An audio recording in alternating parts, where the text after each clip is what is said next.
not going anywhere. This is my bed. You barged into my home without my knowledge, without a warrant, without even a reason to why you're here, without a validating excuse as to what the phone call was even about. Come on, get out of bed. Look. Are you under instruction? Look, I'm not even resisting. Because if someone goes in your backyard, you can blow their heads off. I have a right to protect my property and my house. So you ain't coming back. Ever. 27-year-old school teacher and mother of one, Elena Bardin, is facing allegations that she had an inappropriate relationship with a student while working at a juvenile detention center in Adair County, Kentucky. She's also accused of asking the teen to kill her husband and was busted after a routine search of the boy's room turned up letters and explicit photographs. Following the discovery of the evidence, Bardin was booked into the Adair County Jail on charges of solicitation of murder, abuse, and distribution of obscene matter to a minor. She remains in custody with no bond set and is currently awaiting a court hearing. Number 14. Jenkins. Less than a week after being released from prison, a North Carolina man was arrested for killing his mother and teenage brother. 25-year-old Jenkins had just finished a 5-year sentence for stealing guns and burglarizing vehicles when his mother, 50-year-old Dana Jenkins, made a Facebook post celebrating her son's return home. Just 6 days later, he was booked into custody on 2 first-degree murder charges. Dana and her son, Darren Cox, were found murdered at their home in Wilson, while authorities have not specified a cause of death or a motive. A relative who lives next door to the family told CBS 17 that she saw Deron hours before the bodies were discovered. She said that Deron looked like a mental patient and had a bandage on his hand, and that his behavior had been suspicious since his release. More specifically, the cousin said that Deron was anxious and fidgety, like a crazy person getting ready to do something. The accused killer was booked into custody without bond, and it's unclear whether he's entered a plea. Number 13. Leniyah Butler. A San Francisco escort has been found guilty of killing a customer who demanded a refund after learning that she was a transgender. 32-year-old Hamza Walapupu picked up 21-year-old Leniyah Butler in the city's Tenderloin district. In November 2023, he requested full service. They agreed on a price and they drove to Crissy Field. Things had already started to get hot and heavy when Butler revealed that she's transgender. Walapupu demanded his money back, but Butler refused. During the fight that ensued, Butler pulled a gun from her purse and shot Walapupu in the eye. She then drove off in the victim's car, leaving his body in the parking lot, and abandoned his car on a street. A week after Walapupu's death, the FBI captured Butler in a neighbor's garage after she jumped out a second-story window in an attempt to flee during a raid. She was acquitted of second-degree murder and convicted of the lesser charge of voluntary manslaughter. Butler is currently awaiting sentencing, which is scheduled for July 27th, and is facing up to 15 years in prison. Number 12. Miriam Yarimi. Not going anywhere. This is my bed. You barged into my home without my knowledge, without a warrant, without even a reason to why you're here, without a validating excuse as to what the phone call was even about. Come on, get out of bed. Look. Are you under instruction? Look, I'm not even resisting. A Brooklyn wig maker is facing manslaughter charges for killing a mother and her 2 children in a high-speed collision on the afternoon of Saturday, March 29th. 35-year-old Miriam Yarimi was going 50 miles per hour in a 25-mile-per-hour zone when she blew through a traffic light on Ocean Parkway and rammed into a Toyota sedan, injuring its 5 occupants. Yarimi's Audi then flipped and struck a family, killing 32-year-old Natasha Sada and her daughters Diana and Deborah, while critically injuring her young son. According to a criminal complaint, Yarimi made multiple bizarre comments from her hospital bed, where she was arraigned on her charges. She reportedly said, "The devil is in my eyes," that she needed CT scans in her eyes and that she was haunted inside. The accused killer has a checkered history with law enforcement, including allegations that she was mistreated when the police took her to the hospital for a psychiatric evaluation in January. In addition to the manslaughter count, Yarimi is facing charges of criminally negligent homicide, reckless endangerment, second-degree assault, and multiple traffic violations. Number 11. Alice Rollinson Bunch Idlett.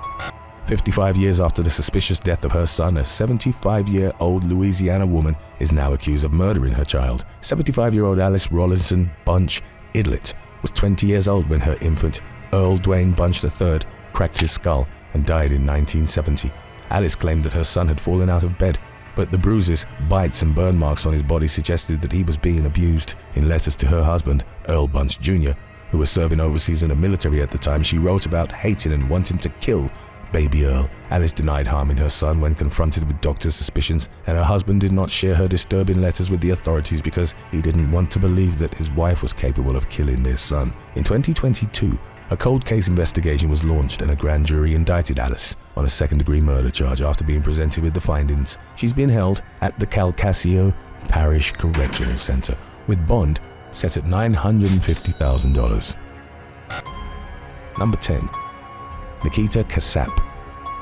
In a follow-up to a case that was covered recently on this channel, a Wisconsin teenager has been charged with the murders of his mother and stepfather weeks after the victims were found dead in the family's Waukesha home. Nikita Casap had perfect attendance until he suddenly stopped showing up for school in February, prompting a welfare check at the residence 2 weeks later.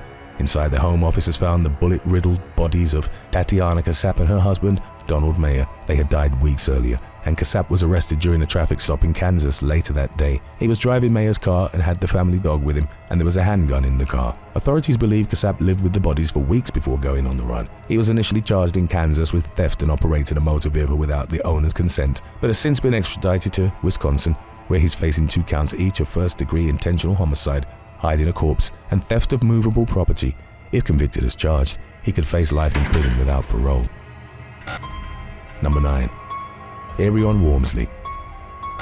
19-year-old Aerion Warmsley is facing criminal charges for a recent crime spree in Las Vegas, which includes the murder of a former state senator's son. He's accused of killing 23-year-old Naonshe Osborne, the adopted son of former Democrat Senator Pat Spearman, who died from multiple gunshot wounds in the parking garage of the Aliante Casino and Hotel. Warmsley fled the scene, carjacking 3 vehicles along the way while leading police on a chase at speeds of up to 105 miles per hour. He struck at least 2 pedestrians, including a mother of 4 who was critically injured when the fleeing fugitive crashed one of the stolen cars. Following his capture, Warmsley was booked into custody on charges of robbery, murder with a deadly weapon, burglary while in possession of a gun, kidnapping, reckless driving, discharging a firearm into an occupied structure, and more. He remains held without bail, and authorities have yet to reveal a suspected motive for the crime.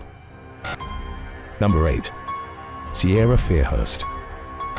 During what was supposed to be a fun getaway to Thailand, a nurse from the US sustained serious injuries in a moped crash. 23-year-old Sierra Fairhurst suffered a brain bleed, a broken collarbone, and broken teeth in the accident. While it's unclear exactly what happened, she told Boston 25 that she remembered being on the road one moment and no longer on it the next. Fairhurst said she nearly lost her eye and that her cheekbones and nose were broken. She spent the rest of her trip in the hospital, losing her ID in the process and complicating her ability to return home. Following her return to the US via Boston Logan International Airport, she went to the hospital for an evaluation and was deemed well enough not to need inpatient care. Moving forward, Fairhurst will continue to heal as she visits a variety of doctors and specialists, including a neurologist, plastic surgeon, orthopedic surgeon, and a cosmetic dentist. Number 7. Gianna Buzzetta. A talented chef who worked at a Michelin star restaurant lost her life in a freak accident while on a dream hike in Hawaii with her boyfriend. 26-year-old Gianna Buzzetta and Connor Quinton were visiting the Makalea Falls waterfall in Kauai when they heard a loud noise. While the couple looked up to try figuring out what it was, a large rock dislodged from the cliff above them and fell on Buzzetta. There was no cell phone service, so Quinton ran for help, and Buzzetta was airlifted to the hospital.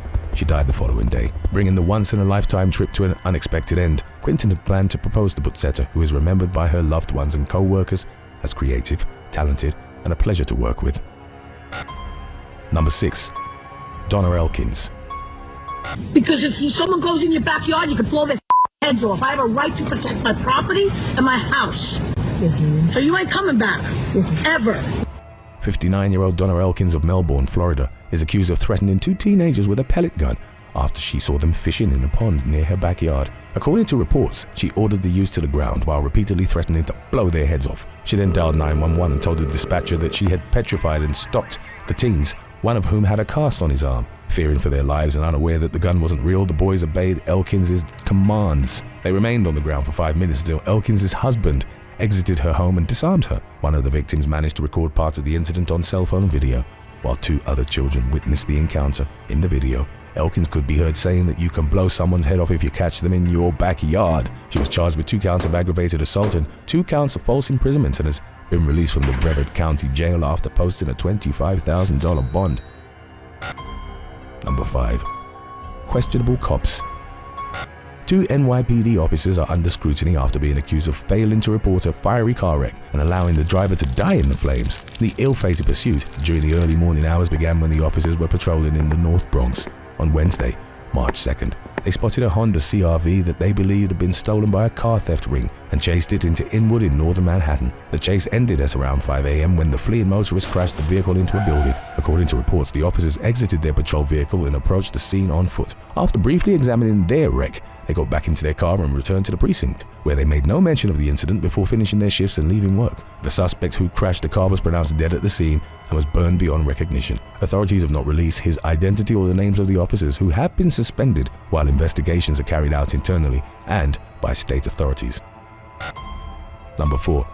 Rosali I. Fernandez-Cruz, an undocumented migrant, has been arrested on suspicion of committing a fatal hit-and-run crash in Columbia, South Carolina. The broad daylight wreck occurred near the University of South Carolina campus, resulting in the death of 21-year-old student Nathaniel Baker. Authorities have identified the driver as 24-year-old Rosali I. Fernandez-Cruz, who has been wanted by U.S. Immigration and Customs Enforcement since 2018. A judge ordered the deportation of the El Salvadoran national, but he remained in the country illegally. After striking Baker, Fernandez-Cruz abandoned his truck and fled on foot. He was captured near the crime scene by a police officer, and local authorities notified ICE of his arrest. Fernandez-Cruz is facing charges of hit and run resulting in death, failure to give information and render aid, failure to yield the right of way, and driving without a license.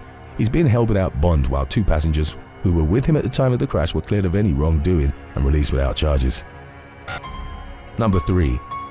Sekai Miles. 23-year-old Sekai Miles has been ordered to undergo inpatient psychiatric treatment for beating an elderly man to death in a random attack outside Harold Wood Station in East London. According to authorities, Miles gouged 87-year-old Bernard Fowler's eye out and struck him on the head 19 times with his own cane. He then stomped on Fowler's head repeatedly, bludgeoning the senior citizen to death just after 4 o'clock in the morning. Miles fled the scene with a bloody cane in one hand and his shoes in the other as police arrived at the scene. Officers caught up with him and took him into custody after a struggle, and a search of his backpack turned up an array of religious materials, including biblical pamphlets. One highlighted biblical passage was about sight being lost and restored, suggesting possible inspiration for the attack. Miles reportedly suffers from paranoid schizophrenia and had stopped taking his medication prior to the attack. He also had a history of religious delusions and taking synthetic cannabis. Given his ailments, the judge thought it would be best to remand him to a mental hospital, where he's expected to remain for several years while he receives treatment. Number 2. Karmelo Anthony. One Texas teenager is dead and another is facing serious criminal charges following a fatal stabbing during a track meet in Frisco. According to law enforcement, Karmelo Anthony stabbed Austin Metcalf in the heart during a fight over a seat at Coy Kendall Stadium, where athletes from several of the area's high schools had met to compete. Austin's twin brother Hunter rushed to his aid but was unable to save him. The victim died in his brother's arms, and Hunter later told news outlet WFAA that neither he nor Austin had met Anthony before that day. Police arrested the accused killer, who remains at the Collin County Jail on a first-degree murder charge, with bail set at $1 million. Number 1. Stephanie Demetrius. A substitute teacher is out of the job after she was caught soliciting a student to murder her husband for $2,000. The plot was uncovered by the student's mother, who discovered text messages between her son and 44-year-old Stephanie Demetrius. The concerned parent went to the police, who say that Demetrius gave the student a $250 down payment after approaching him in late March about the desired hit job. She's currently in the process of divorcing her husband of more than 20 years and is accused by prosecutors of displaying possessive and controlling behavior. In the past, Demetrius' husband had obtained a protective order based on allegations of homicidal threats. According to authorities, she provided the student with information about when the intended target would be working from home and when the estranged couple's kids would be out of the residence. She also advised the teen not to worry about the neighbors overhearing gunfire while the planned murder was being carried out. But the plot has been foiled thanks to the student's vigilant mother, and Demetrius was booked into jail on a first-degree conspiracy charge in lieu of a $150,000 bail.